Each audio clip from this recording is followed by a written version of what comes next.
हम लोग भक्ति रसामृत सिंधु ग्रंथ से पढ़ रहे हैं।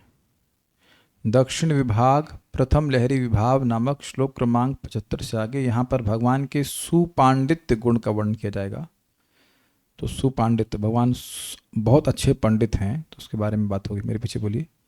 विद्वान नीतिज्ञ इत्येष सुपांडित्यो द्विधा मतः।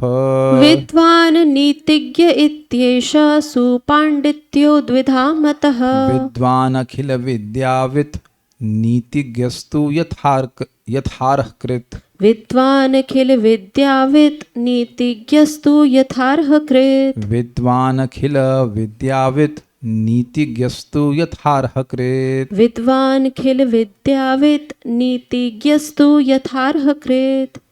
विद्वान नीतिज्ञ इत्येष सुपांडित्यो द्विधा मतः। विद्वान नीतिज्ञ इत्येष सुपांडित्यो द्विधा मतः। विद्वान अखिल विद्यावित् नीतिज्ञस्तु यथार्ह कृत। विद्वान अखिल विद्यावित् नीतिज्ञस्तु यथार्ह कृत।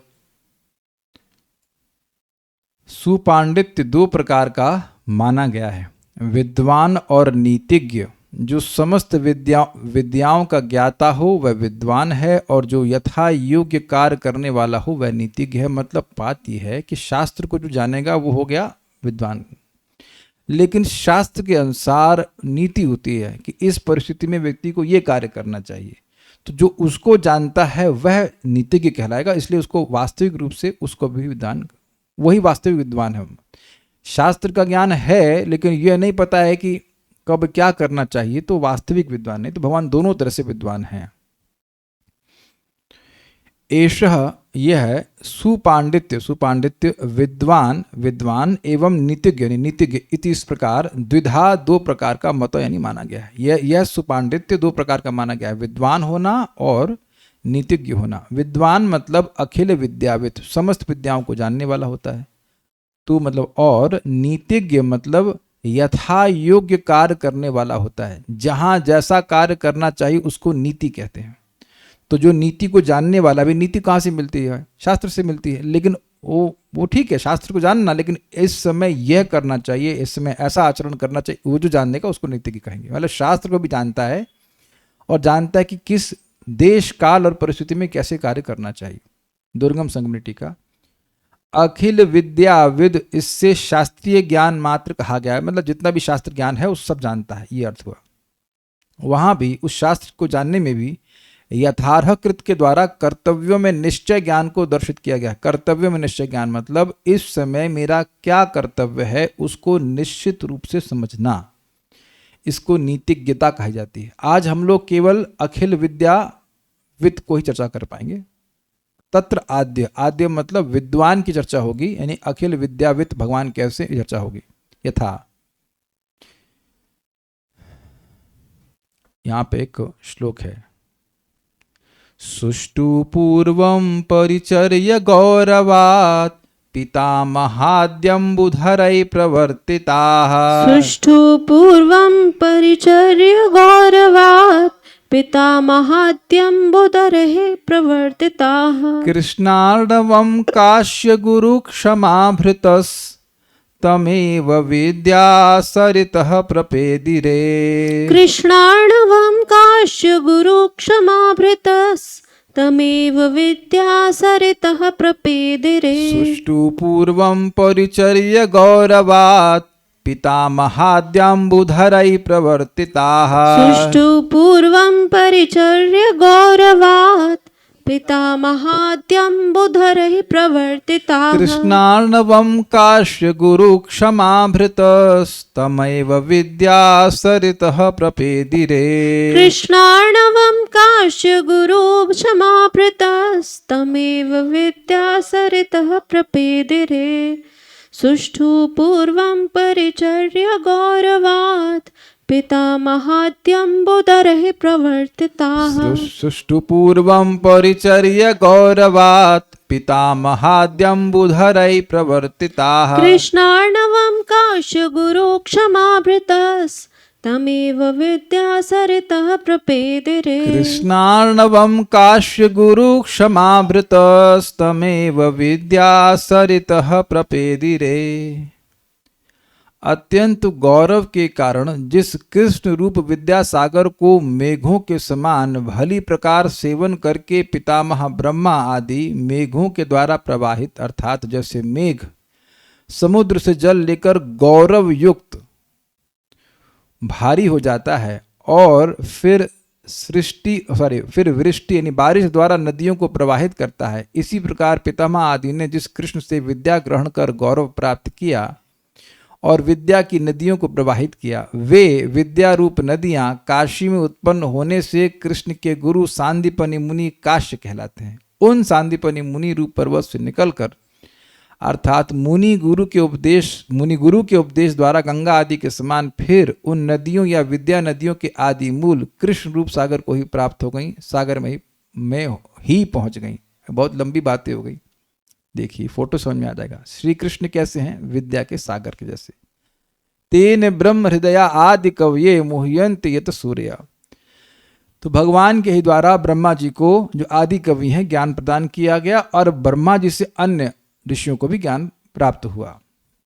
तो बात ये हो रही है कि ब्रह्मा और जो अन्य ऋषि हैं वो हो गए मेघ के स्थानी, मेघ के जैसे, और मेघ जैसे विद्या सागर से जल प्राप्त करता है, सागर से ही जल प्राप्त करता है, कहीं और से नहीं। उसी प्रकार से भगवान से ही ब्रह्मा आदि अन्य सभी मेघों ने जल विद्या रूपी जल प्राप्त किया। ठीक है, समझा गई बात।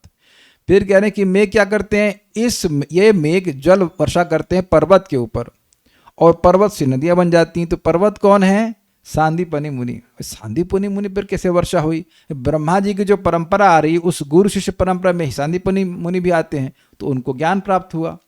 तो ब्रह्मा जी के द्वारा ही प्राप्त हुआ कि नहीं? ब्रह्मा जी हो गए भाई, मेघ और नदी में काफ़ी डिस्टेंस है, तो आप समझ सकते हैं कि मेघ के बीच में और मतलब पर्वत के बीच में बारिश आ रही, तो बहुत सारे बीच में गुरु हैं, स्वाभाविक सी बात है। सीधे सांदीपनि मुनि ब्रह्मा जी से ज्ञान नहीं प्राप्त किए, ब्रह्मा जी फिर नारद जी फिर ऐसे करके और गुरु होंगे। हम नहीं कह सकते क्या होगा, क्या पॉसिबल हो सकता है। Who is the Guru of Sandipani मुनि? पॉसिबिलिटी क्या हो सकती है? ब्रह्मा जी से नारद जी से व्यासदेव। हो सकता है कि व्यासदेव जी सांदीपनि मुनि के गुरु हों, हमको नहीं पता एग्जैक्टली, लेकिन कोई ना कोई जरूर बीच में रहा होगा। तो ऐसे सांदीपनि मुनि जो है वो पर्वत के समान है। तो उस पर्वत से फिर और आगे नदियां आ रही हैं और वो नदियां सागर में जाकर मिल रही हैं। मतलब जब भगवान मथुरा गए तो वहाँ पर उनके पिताजी बोले कि हमारा बच्चा पढ़ा नहीं, केवल गाय चराता रहा, तो उसको पढ़ाई की जरूरत है। तो कहाँ भेजा गया? सांदीपनि मुनि के आश्रम में। कहाँ था ये? उज्जैन में। ठीक है, आप हमारे संग गई है ना विद्वानी उज्जैन? अलग से गए थे, आपने देखा सांदीपनि मुनि का आश्रम? यस। सो उस आश्रम में भगवान पढ़े थे, तो अब वहाँ 64 दिन में भगवान 64 कला सीख गए। देखिए वो ज्ञान उनके पास पहले से ही है। अब फिर भी भगवान लीला करने के लिए ऐसे दिखा रहे हैं कि गुरु जी ने ज्ञान दिया, गुरु जी की सेवा भी करे, इसलिए कि उनकी विद्या फलीभूत हो रही है। गुरु जी उनको आशीर्वाद भी दिए कि तुम्हारी वाणी जो सदा फ्रेश रहेगी, सारा वेद का ज्ञान तुम्हारे हृदय में रहेगा। आपके पास फ़ोन नहीं है? अरे जूम ज्वाइन कर लीजिए, क्या कठिनाई है, जूम ज्वाइन कर लीजिए। हाँ, पूरा उसको लैपटॉप को गर्दन लैपटॉप की टेढ़ी कीजिए, जूम ज्वाइन कर लीजिए। ये है, ये समझ में आ गया ना मोटा मोटी। अब हम जरा अन्वय को देखते हैं। तो इससे भगवान का सुपांडित्य कैसे सूचित हुआ? भाई जितनी भी विद्या हैं, अखिल विद्यावित ना, तो जितनी भी विद्या है उसका सोर्स क्या है? पर जैसे जितनी भी नदियां हैं उनका पानी कहाँ से आता है? सागर से आता है। तो आप कह सकते हैं ना कि सागर विल बी अखिल जलवित, जलवित नहीं, जल का जल युक्त कह सकते हैं, जलवत। जितना भी जल है उसका सोर्स जो है वो सागर है। क्लियर हुआ? तो अब वो और जहां कहीं भी आप जल देख रहे हो वो सागर से ही आया है, तो समझ रहे हैं ना बात। लेकिन अब वही नदियां ऐसा लग रहा है जैसे आप गंगा सागर तो आप गई हो ना वेदवादिनी, और कोई गया है गंगा सागर? तो वहां लगेगा कि अरे नदी पानी दे रही है समुद्र को, लगेगा कि नहीं लगेगा? जो भी नदी समुद्र में मिलेगी तो लगेगा अरे समुद्र को पानी नदी दे रही है, लेकिन वो पानी कहाँ से आया? वो पानी आया समुद्र से ही। उसी प्रकार से ऐसा सामान्य व्यक्ति को कहेगा अच्छा गुरु जी सिखा रहे हैं भगवान को, लेकिन नहीं, भगवान सारी विद्याओं को जानने वाले, उन्हीं से सारी विद्या आई है। ब्रह्मा जी से पहले तो सांदीपनि मुनि पैदा नहीं हुए हैं। तो मूलतः ब्रह्मा जी सबसे पहले ब्राह्मण है, तो उनको ज्ञान कौन दिया? भगवान दिए सॉरी।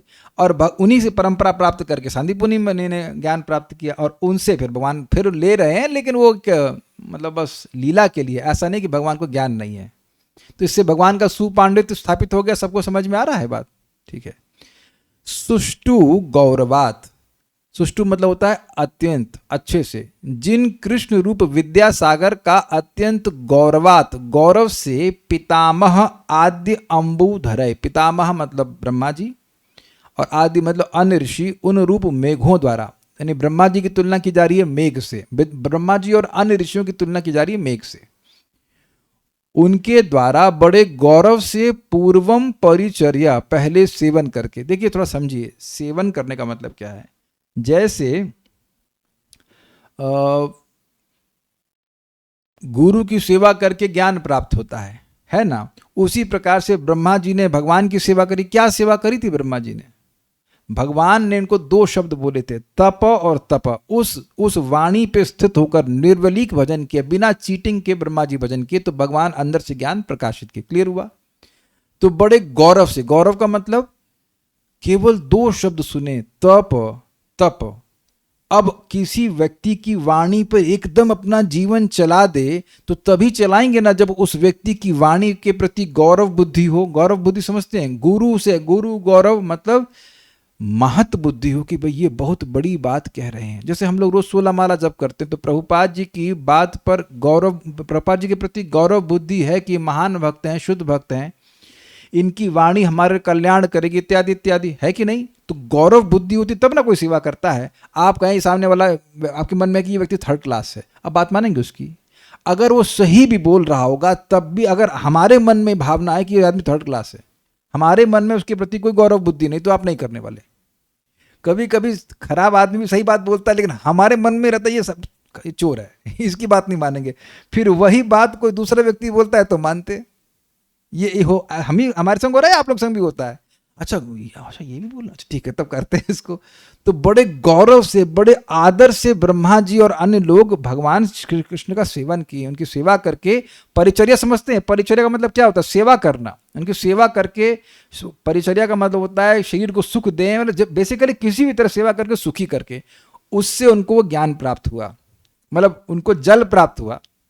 अगर तुलनात्मक रूप से कहेंगे तो वो जो ब्रह्मा जी रूपी मेघ हैं, उनको भगवान रूपी सागर से विद्या प्राप्त हुई। लेकिन मतलब ब्रह्मा जी ऐसे मेघ नहीं है, लेकिन तुलना की जा रही। ठीक है। फिर सेवन करके प्रवर्तिता विद्या सरिता, विद्या सरिता प्रवाहित की गई विद्या रूप नदियां। पॉइंट क्या है कि ब्रह्मा जी हो गए मेघ, ब्रह्मा जी और अन्य ऋषि हो गए मेघ। उनको विद्या रूपी जल कहां से मिला? भगवान श्री कृष्ण से, जो विद्या रूपी सागर है। अब उन्होंने बरसाया, जल बरसाया, तो पर्वत पे जल बरसेगा तो वहां से नदियां बह जाएंगी, ये बात है। फिर वहां विद्या रूप नदियां काश्य गुरु क्षमाभृत। काश्य मतलब जो काशी में पैदा हुए, जैसे मथुरा में जो पैदा होगा उसे कहेंगे माथुर, तो काशी में जो पैदा हुआ वो, जैसे कहते हैं ना वो कान्य कुब्जी ब्राह्मण, तो कान्य कुब्जी ब्राह्मण का मतलब क्या हुआ? जो कान्य कुब्ज में पैदा हुए। अरे कनपुरिया है, तो कनपुरिया मतलब क्या होता है?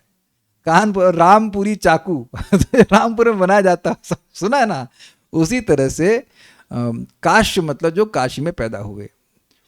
उन गुरु रूपी क्षमाभृत, क्षमा मतलब, क्षमा का अर्थ होता है पृथ्वी, जो सबको धारण करती है, सबको सहन करती है। मल मूत्र भी त्याग करते हैं पृथ्वी पर, फिर भी पृथ्वी सहन करती है। तो पृथ्वी का एक नाम है क्षमा। और भृत मतलब धारण करने वाले। तब कहेंगे अरे ये पर्वत कैसे पृथ्वी को धारण कर रहे हैं? देखिए पर्वतों के रहने से, आगे हम लोग 5वें स्कंद में पढ़ेंगे, पृथ्वी का बैलेंस बना रहता है। तो इसलिए पर्वतों को क्षमा भृत कहते हैं। भृत मतलब धारण करने वाला। तो जो पृथ्वी को धारण करते हैं, बैलेंस करके रखते हैं, उन पर्वत को क्षमा भृत जो शब्द है वो पर्वतों के लिए। तो कह रहे हैं काश्य अर्थात सांदीपुनि मुनि रूप पर्वत से निकलकर तम कृष्णार्णवम एवं प्रपेदिरे, उन्हीं कृष्ण रूप सागर को ही प्राप्त हो गई का मतलब कि सांदीपुनि मुनि के पास जो भी ज्ञान था वो आया भगवान से ही था, तो वही भगवान को फिर से सिखा रहे हैं। तो इससे भगवान का सुपांडित्य सूचित हो रहा है। सुष्टु पूर्वम परिचर्य गौरवात, सुष्टु अच्छी प्रकार से पहले कभी सेवन करके बड़े गौरव से जो पितामह अर्थात ब्रह्मा आदि जो मेघ हैं उनके द्वारा प्रवर्तित की गई थी, वो विद्या सरिताएं, वो नदियां कृष्णार्णवम, कृष्ण रूप विद्यासागर में ही प्रपेदरे प्राप्त हुई। कैसे? काश्य गुरु क्षमाव्रतस तमेव, तम तो मतलब वही श्री कृष्ण। काश्य गुरु क्षमाव्रत मतलब सांदीपनी मुनि जो काशी में पैदा हुए, उस रूप वैसे पर्वत से होते हुए नदियां आई। देखिए सिंपल सी बात है, मेघ अगर केवल जमीन पे पानी गिराएगा तो वो नहीं पहुंचता है, समुद्र में पहुंचता है। जो मेघ हमारे यहाँ पे आसपास पानी गिरा देता है वो थोड़ा ना वहाँ पहुँचता है। आप जानते हैं एक पूरा सिस्टम है, ज्योग्राफी पढ़े होंगे सब लोग, वाटर साइकिल बोलते थे ना, वाटर साइकिल सिस्टम पढ़ा है आपने? यहाँ तो समुद्र का पानी मेघ से फिर वहाँ पे पहुँचा पर्वत पर, फिर पर्वत का एक ट्रैक है, उसमें पानी होकर के जाता है, तब जाकर के वो है समुद्र में मिलता है। ठीक है ना? तो वो एक पर्वत का बहुत बड़ा रोल है। तो पर्वत पे जब मेघ पानी बरसाते हैं तो फिर वहां से नदियां बनती हैं और नदियां आगे जाकर के समुद्र में मिलती हैं। तो जो ब्रह्मा जी हैं उनकी जो शिष्य गुरु शिष्य परंपरा है उसमें सांदीपनि मुनि आए, उनको ज्ञान प्राप्त हो, अब सांदीपनि मुनि भगवान को ज्ञान दे रहे हैं। तो ज्ञान क्या देना, ज्ञान तो उन्हीं से आया है, लेकिन इस अर्थ में इससे श्लोक से सूचित हो रहा है कि भगवान सारी विद्या को जानने वाले हैं। सारी विद्याएं जो भी वो सीखे हैं वो पहले से उनको जानते थे। उम्मीद है कि बात समझ में आ गई होगी। दुर्गम संगमनी टीका। यह श्री नारद जी का वाक्य है। काशी अर्थात काशी देश में प्रकट हुए, जैसे मथुरा के निवासी माथुर कहलाते हैं। काशी अर्थात सांदीपनि मुनि। अब दूसरा है, ये बड़ा मजेदार है, ये भी सांदीपनि मुनि से संबंधित ही है लेकिन बहुत सुंदर है। अरे ट्यून मत चेंज करो, ट्यून मत चेंज करो। फोन कहाँ गया? फोन कहाँ है? अच्छा चलिए देखिए, मैं देख लेता हूँ, आवाज़ आनी चाहिए इसमें, आवाज़ नहीं आएगी तो दिक्कत होगी। हम आपको याद है?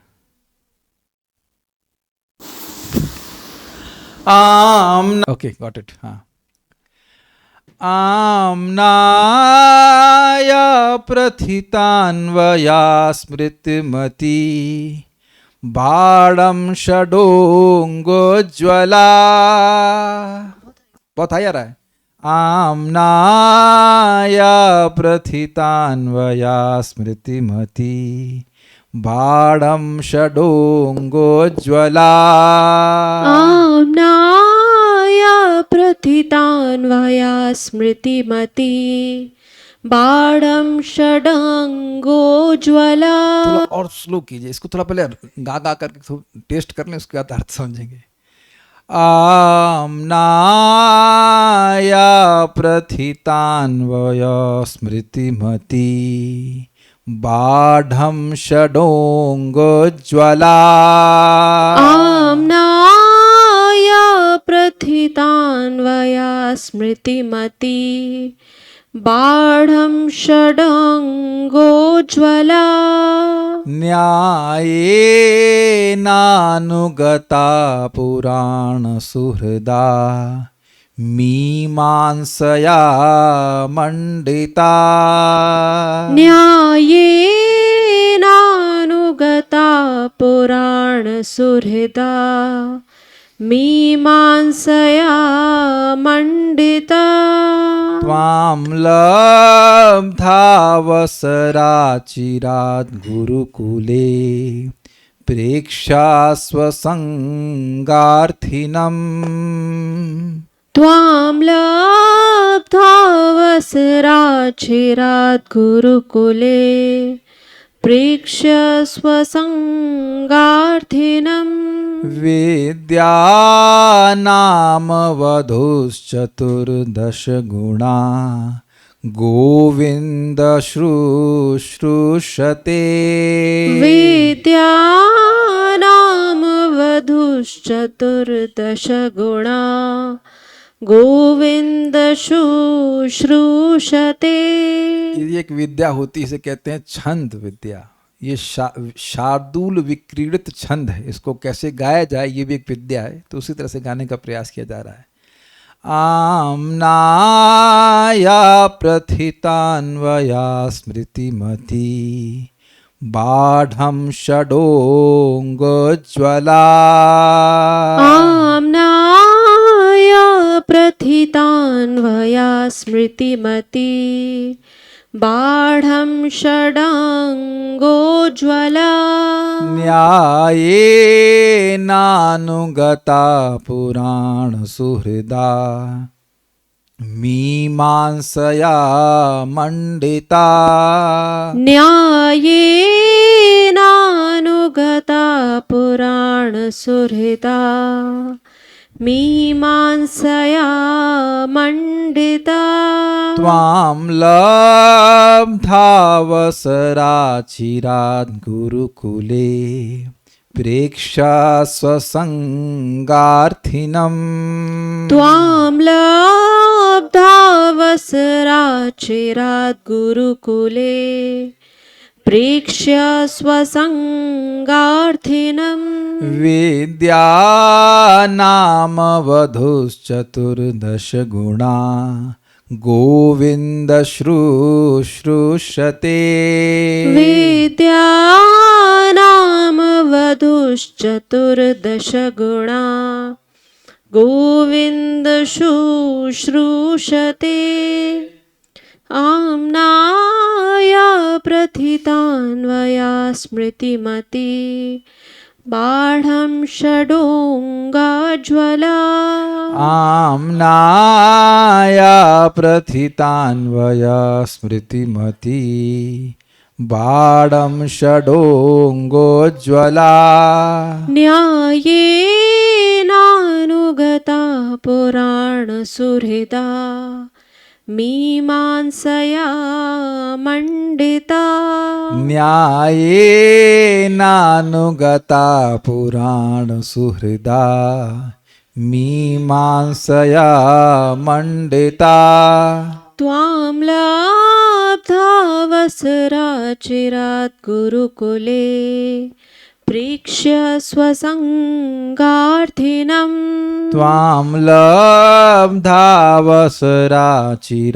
गुरुकुले प्रेक्ष्य स्वसंगार्थिनम्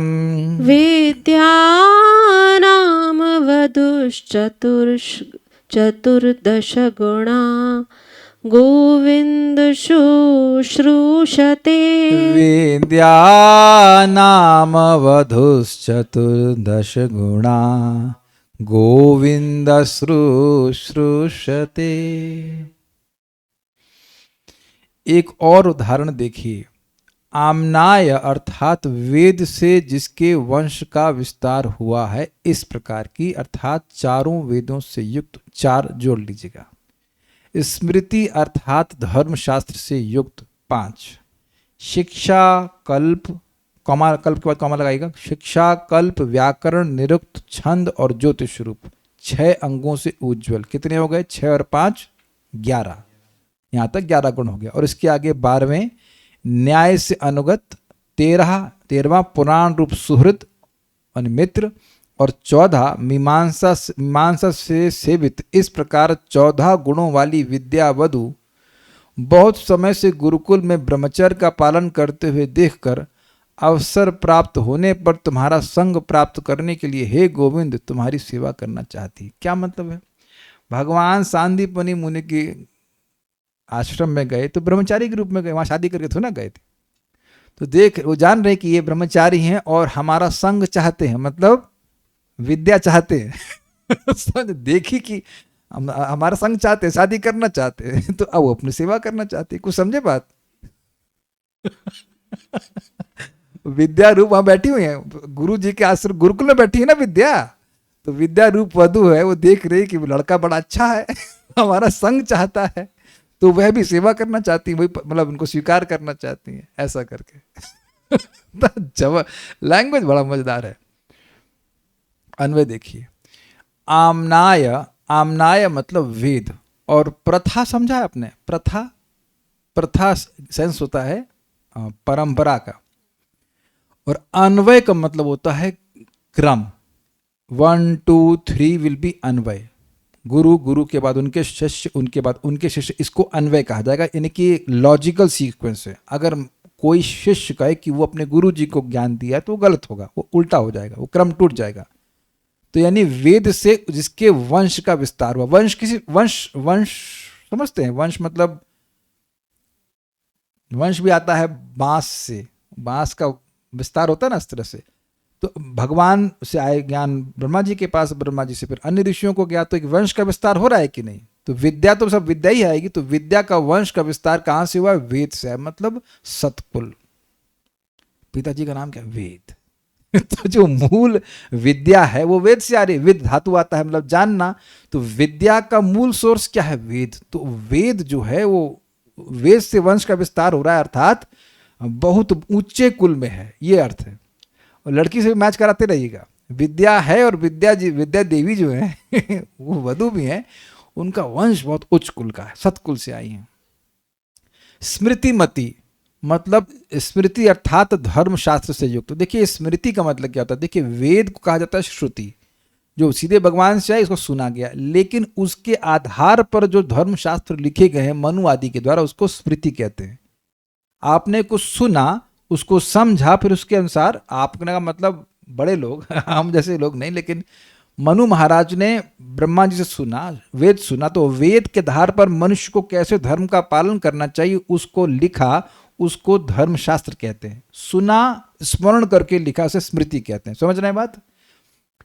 डबल मीनिंग है। स्मृति मतलब ये लड़की बड़ी स्मृति से युक्त है, अच्छी लड़की है, और दूसरा स्मृति मतलब हुआ अर्थ विद्या के पक्ष में कि स्मृति अर्थात धर्मशास्त्र से युक्त है। भाई विद्या में धर्मशास्त्र 20 प्रकार के होते हैं, केवल मनु महाराज ने लिखे, अनेक अनेक ऋषियों ने लिखा हुआ है। याज्ञवल्क्य संहिता आदि भी है, बहुत सारे धर्मशास्त्र होते हैं। धर्म, ये धर्म करना चाहिए, धर्म करना चाहिए, तो इससे भी युक्त है। स्मृति मतलब स्मृति मति यानी स्मृति से युक्त, और दूसरा अर्थ हुआ कि धर्मशास्त्र से युक्त। समझना क्या बात? बाढ़म षडोंगज्वला, बाढ़ का मतलब होता है अत्यंत, खूब बढ़िया से। 6 प्रकार के अंग से ये उज्जवल है। शिक्षा, कल्प, व्याकरण, निरुक्त, छंद और ज्योतिष, 6 अंगों से उज्जवल है। ये हो गया विद्या के पक्ष में। वधु के पक्ष में दोनों हाथ, दोनों पांव, 4 हो गए, और सिर और ग्रीवा है, ऐसा कुछ, मुख ऐसे कुछ लिखा है। तो 6 अंग इस वधु के बड़े सुंदर हैं, ऐसा करके बोल रहे हैं। इससे उपलक्षण समझ लेना होगा कि अन्य अंग भी अच्छे हैं, लेकिन 6 अंगों से उज्जवल हो रही। तो विद्या के पक्ष में भी समझ लीजिए, वधु के पक्ष में भी समझ लीजिए, ठीक है। न्याय न अनुगता, न्याय से अनुगत है। न्याय मतलब होता है तर्क शास्त्र, जैसे कि वेदांत सूत्र आदि, षड दर्शन, ये इसके अनुगत है, उसके अंतर्गत चलती है। और पुराण सुहृदा, ये जो सुहृद मतलब जो भाई बंधु हैं, ये बड़े अच्छे हैं। कौन है? पुराण रूप सुहृद से युक्त है। देखिए जब लड़की से शादी करनी होती तो केवल लड़की को नहीं देखते, अच्छा भाई क्या करता है, अच्छा चाचा क्या करते हैं, तो ये सब सुहृद आएंगे ना, चाचा, ताऊ, चाची, सब लोग। तो ये जो हैं इसके भाई बंधु जो ये उच्च कोटि के, भागवत पुराण आदि, तो पुराण रूपी सुहृदा से सुहृद हैं। समझ रहे हैं बात को? विद्या को स्त्री भी मानिए, लड़की भी मानिए, तो उसकी लड़की के जो सुहृद हैं ये बड़े अच्छे हैं, पुराण इसके सुहृद हैं, ऐसे कह रहे हैं, पुराण रूप सुहृद से युक्त है। और मीमांसा से मंडित है, सेवित है। मीमांसा मतलब होता है 2 प्रकार की मीमांसा है, उत्तर मीमांसा और पूर्व मीमांसा और उत्तर मीमांसा। पूर्व मीमांसा मतलब कर्मकांड, और उसे बोलते हैं कि यज्ञ करोगे तो तुम्हें स्वर्ग की प्राप्ति होगी, हमेशा के लिए स्वर्ग में रहोगे इत्यादि। उसके बाद उत्तर मीमांसा, उसके बाद वाली मीमांसा में कहते हैं नहीं, स्वर्ग सहिष्णु है, स्वर्ग नष्ट होने वाला है, तुमको मोक्ष के लिए प्रयास करना चाहिए। तो ये भी विद्या है। तो 2 प्रकार की मीमांसाओं से ये मंडित है अर्थात सेवित है। ऐसे 14 गुणा, 14 गुणों वाली विद्या नाम वधु, विद्या नामक वधु, उसका नाम क्या है वधु का? विद्या। चिरात गुरुकुले, बहुत समय से गुरुकुल में। स्वसंगार्थिनम, अपना संग चाहने वाले, त्वाम प्रेक्ष्य, आपको देखकर। मतलब भाई भगवान अवतरित हुए हैं तो 11 साल तो रहे ब्रज में, वहां तब नहीं आए। अब उसके बाद मथुरा गए, हमको एग्जैक्टली नहीं पता कि मथुरा में जाने के बाद भी कब तक, कितने समय मथुरा में रहे और उसके बाद गए, हमको नहीं पता। किसी को पता हो तो बताइएगा। तो मान के चलिए कि 14-15 साल निकल गए। नॉर्मली बच्चा कितनी उम्र में गुरुकुल में जाता है? 5 साल में। लेकिन भगवान अब मान ले कि 2-3 साल और मथुरा में बिता दिए, हमको नहीं एग्जैक्टली पता, तो नहीं एग्जैक्टली पता, लेकिन अब जो भी हो 11 साल तो बीत ही गए कम से कम, आगे जो भी समय बिता हो। तो अब वो भगवान, मतलब यहाँ पे श्लोक बोल रहा है कि भगवान चाहते हैं कि इस विद्या का संग हमको मिले। तो भाई लड़की का संग लड़के को कैसे मिल सकता है? शादी करके ना, तो ऐसे तो नहीं मिल सकता, गलत होगा। तो अब वो ये भी लड़की भी चाह रही, विद्यावधु भी चाह रही कि वो जान रही कि कृष्ण रूपी महान लड़का इतना अच्छा लड़का, वो हमारा संग चाहता। ये देख करके कृष्ण भी चाहते हैं विद्या को, ये देख करके लब्धावसर, अवसर प्राप्त करके। अवसर क्या मिल गया भाई, कृष्ण आ गए हैं संदीपनि मुनि के आश्रम में, तो अब तो वहीं रह रही है ना।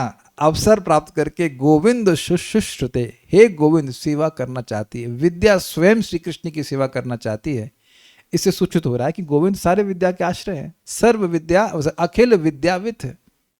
हर प्रकार की विद्या भगवान को पता है, भगवान की सेवा हर प्रकार की विद्या करना चाहती है। यह कह लीजिए कि वो विद्या 14 गुणों से युक्त है और वो उनकी सेवा करना चाहती है। जब वो करना चाहती है तो 14 तरह से सेवा करेगी कि नहीं?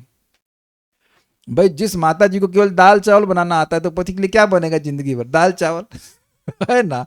लेकिन हमको 56 तरह की चीज बनाना आता होगा तो 56 तरह की चीज बनेगी।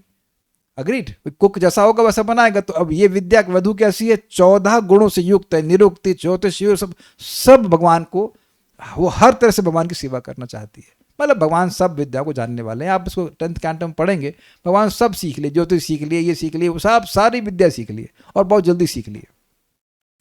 तो यहाँ एक और इंटरेस्टिंग है कि लब्धावसरा से सूचित हो रहा है कि जैसे किसी को अवसर प्राप्त हो जाए तो बड़ी तत्परता से, बड़ी उत्कंठा से सेवा करता है कि नहीं।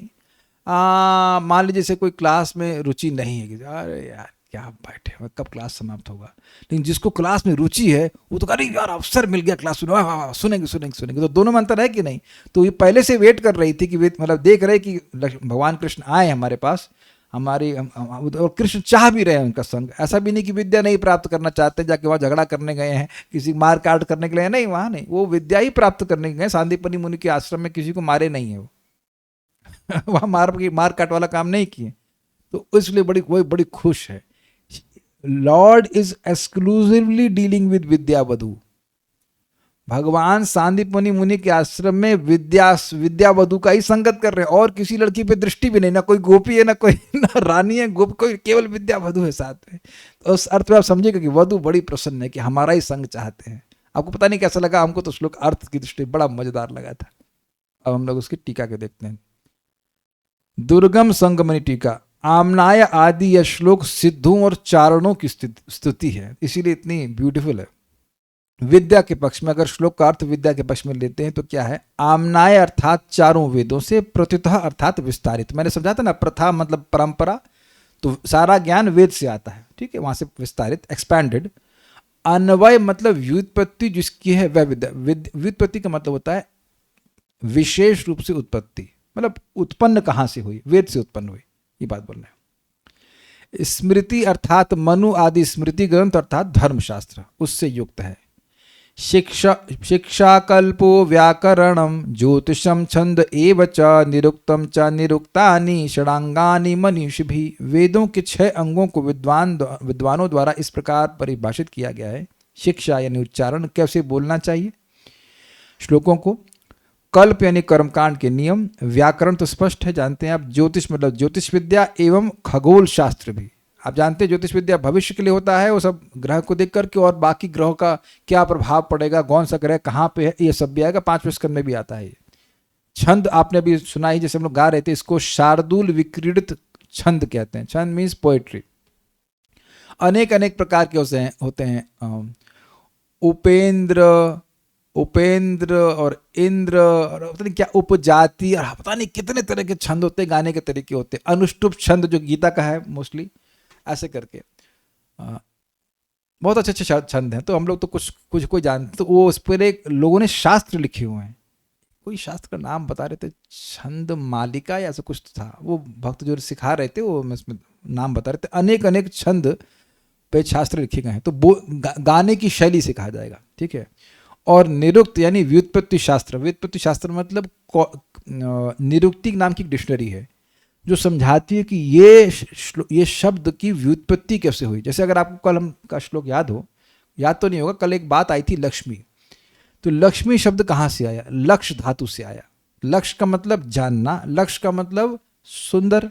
तो अगर आप लक्ष्मी जी का अर्थ जो प्रसिद्ध अर्थ है लक्ष्मी लेंगे तो लक्ष्य मतलब सुंदर और लक्ष्मी मतलब जो सौंदर्य से युक्त है, इस तरह से, तो उसको निरुक्ति कहते हैं। कई बार हम लोगों ने टीकाओं में इसको सुना है निरुक्ति के अनुसार, अर्थात इस निरुक्ति डिक्शनरी के अनुसार। डिक्शनरी एक निरुक्ति की, वो वो समझाती है कि कैसे एक शब्द जो है उसकी व्युत्पत्ति हुई है, और उससे अनेक प्रकार के यू कैन रिलिश द शास्त्र बेटर, ये शब्द का मतलब क्या है। तो ये 6 अंगों से युक्त है ये विद्या। फिर कह रहे हैं न्याय अर्थात तर्क शास्त्र, यह षड दर्शन है।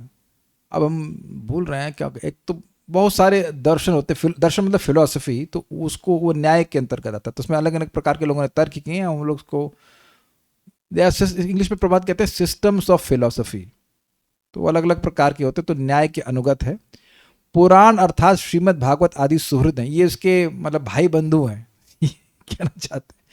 उनकी सहायिका, कोई लड़की होती है तो शादी हो रहा होता है उसका, तो संग दो कुछ सहेलियां भी होती हैं तो कह रहे हैं मीमांसा जो है इसकी सहायिका है, अर्थात पूर्व मीमांसा और उत्तर मीमांसा के रूप में इसकी सहायिका इस विद्या की है।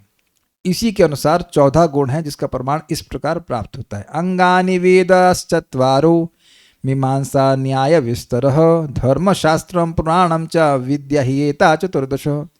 षड अंग, 6 अंग, अंगानी से आया, मतलब आपने जो सुना था ना, शिक्षा कल्प व्याकरण इत्यादि 6 अंग, चारों वेद, मीमांसा 2 प्रकार की, न्यायशास्त्र, धर्मशास्त्र और पुराण, ये निश्चय ही 14 विद्याएं हैं। गिन लिया, 6, 4, 10, 11, 12, 13 और 14। ठीक है। अब इसका अर्थ अगर वधु पक्ष में लें कि कैसे है कि वधु है, वधु मतलब ही समझना। देखिए वधु लिखा है, लड़की नहीं लिखा है, स्त्री नहीं लिखा। वधु का मतलब क्या होता है, किसी की विवाहिता पत्नी, उसको वधु कहते हैं ना, ये किसी को भी वधु कह देते हैं। मेरी अंडरस्टैंडिंग तो यही, वधु मतलब शादी जिससे हो रही है। तो ये वधु जो है शादी करना चाहती है या शादी की हुई है जैसे कह लीजिए। वधु पक्ष में आमनाय प्रतिथान्वय, आमनाय अर्थात सतकुलता। भाई वेद एक बहुत स्टैब्लिश अथॉरिटी है, बड़े व्यक्ति है ना वेद, तो उससे अर्थ हुआ कि लड़की जो है सतकुल में पैदा हुई है। वेद में विद्या पैदा हुई है तो कह रहे सतकुल है, अच्छे कुल पैदा हुई। एवं अन्वय अर्थात वंश, मतलब जो वंश मतलब समय फ्लो होता है ना, एक के बाद एक पैदा हुआ, उस अर्थ में कह रहे हैं कि बहुत अच्छा कुल है और बहुत अच्छा वंश है। तो ये गुण इसलिए वेद के समान जिसका अन्वय अर्थात वंश प्रसिद्ध है, अर्थात अत्यंत पवित्र एवं प्रसिद्ध कुल में उत्पन्न हुई, ये वधु है। अगर इसको वधु के रूप में अर्थ ले रहे हैं, ठीक है। ये बहुत इंपॉर्टेंट है। शादी करने में मान लीजिए ब्राह्मणों में स्पेशली शादी हो रही तो अच्छा वो पूरा गोत्र चेक करते हैं कि नहीं, गोत्र और उसके पिताजी कहाँ थे और क्या क्या करते थे। अब आजकल तो खैर शायद उतना नहीं पूछते हैं, मतलब इतना करते हैं क्या, इतना तो नहीं पूछते होंगे भाई नौकरी कर रहा है कि नहीं ब्राह्मण नौकरी कर रहा है कि नहीं, सॉफ्टवेयर इंजीनियर है कि नहीं ये पूछ लेते हैं। लेकिन सामान्यतः ब्राह्मणों में तो पूछा जाता है ना, ये सब देखा जाता है। स्मृतिमती अर्थात मेधावनी है, लड़की बड़ी अच्छी है, मेधावी। मेधा का मतलब होता है बुद्धि, तो आप सही कह रही हो, लेकिन देखिए बुद्धि इस सेंस में कि सही क्या है और उसको करने की क्षमता। आपको याद है वो श्लोक है ना कि जो बहुत मेधावी है भगवान का नाम जप करते हैं, क्या श्लोक है वो, कलौ दोष निधे राजन अस्ति मानव कीर्तन कृष्ण, अब याद नहीं आ रहा। सुमेधसा, क्या श्लोक आ रहा है वो, यजंत ही सुमेधसा कृष्ण वर्णम तुषा कृष्णम सांगोपांगास्त्र पार्षदम यज्ञ संकीर्तन प्राय यजंती ही सुमेधसा। तो जो सुमेधा है, जो सार समझ रहे हैं, जो वाकई समझते हैं कि बढ़िया चीज क्या है, तो वह चैतन्य महाप्रभु की आराधना हरे कृष्णा कृष्णा कृष्णा हरे हरे, हरे राम राम राम हरे हरे से करते हैं। देखिए कुछ लोग बोल भी देंगे कलयुग केवल नाम आधारा, क्या वो सुमरे नर उतर नहीं पा रहा, लेकिन ये नहीं पार कर पा रहा ये देखा गया कि श्लोक बोल देंगे तो बुद्धि है, लेकिन अब उनको रिमेम्बरेंस नहीं है कि करना क्या है, उसमें वो याद नहीं आता कि सुबह उठ के क्या करना होता है। तो मेधा मतलब अच्छा कार्य करने की क्षमता भी है, ठीक है। तो ये हो गया। विद्या पक्ष में षडोंगोज्वला मतलब 6 अंगों से उज्ज्वला जो है से शिक्षा कल्प आदि अंगों को ग्रहण किया गया था, शिक्षा कल्प व्याकरण निरुक्ति आदि को किया था। किंतु वधु पक्ष में अर्थ है 2 हाथ 2 पैर सिर और मध्य भाग, ऐसे 6 अंग। मतलब इस प्रकार से ये वधु बड़ी सुंदर लग रही है, अथवा वधु के किन्हीं अन्य आकर्षक अंगों का ग्रहण इस पद से हो सकता है। मतलब बेसिकली वधु पूरी सुंदर है, ऐसा नहीं कि आंखें भैंगी हैं बाकी सब सुंदर है, नाक टेढ़ी है, चपटी है, चाइनीज बन गई, ऐसे नहीं है, शी इज ब्यूटीफुल। तो वहां भी भगवान को रिजेक्ट नहीं करना है। न्याय का अर्थ नीति होगा, ये बड़ा सुंदर अर्थ है। देखिए न्याय का अर्थ लिया गया था तर्कशास्त्र, और जहां पर न्याय न हो तो वहां क्या होता है, नीति का पालन नहीं हो रहा है। ये देखा है ना, कहीं गलत जजमेंट दे दिया जाए तो करे ना ये नीति के अनुसार नहीं हुआ। तो न्याय अनुगत मतलब अनुगता है, अर्थात ये नीति पूर्वक कार्य करती है। ये लड़की बड़ी अच्छी है, नीति के अनुसार चलती है, ये कहने का अर्थ है। पुराणा अर्थात ये बड़ा मजेदार है, पुराण मतलब पुराने तो कह रहे हैं पुराणा सुहृद अर्थात वृद्ध जन रूप, सुहृद अर्थात सहायकों से युक्त है। मतलब जो इसके काउंसलर हैं ये खूब वृद्ध हैं, ये सब समझदार लोग हैं, ऐसा नहीं कि ये छोटे मोटे लोगों से सहायता लेती है। उनको बहुत अच्छा लगा, पुराण मतलब पुराने यानी वृद्ध जन। और मीमांसा अर्थात विचारशीलता से मंडिता यानी सुशोभित। अबे विचारशील है तभी तो कृष्ण का वेट करी, उससे पहले किसी और शादी नहीं कर ली, वेट करी। ऐसा नहीं कि अरे कृष्ण नहीं आ रहे हैं तो चलो भाई इसी से शादी कर लो, किसी असुर से शिशुपाल को पकड़ लो, नहीं ऐसा नहीं है। उसने खूब, मीमांसा का मतलब होता है विचार करना।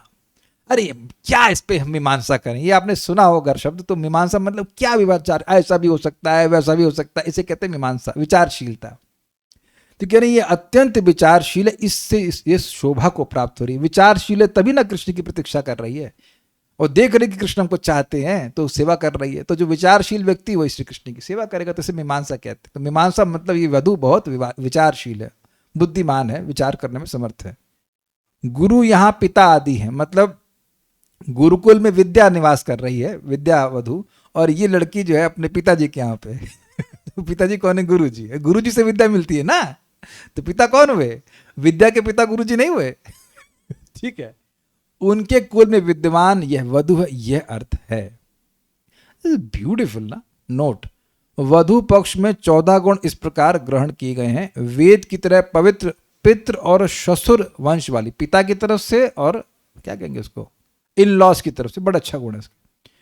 तो 1 2 3 हो गए, नहीं सर 1 2 हुए, पितृ और ससुर कुल। तीसरा है मेधावी है, स्मृतिमती।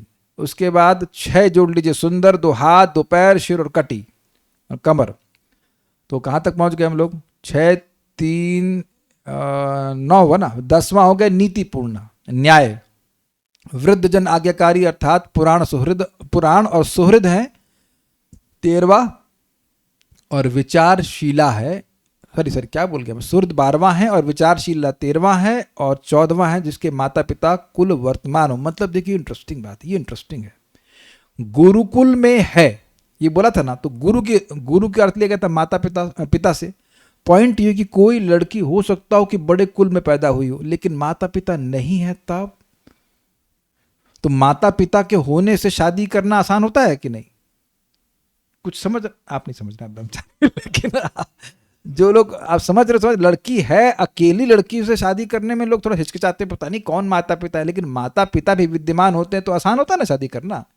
कभी कभी होता है कि माता पिता की मृत्यु हो गई तो शादी करने में बड़ी कठिनाई आई। तो कह रहे हैं अभी माता पिता सतकुल के हैं और विद्यमान भी हैं, गुरु जी की बात है ना, गुरुकुल में रह रही।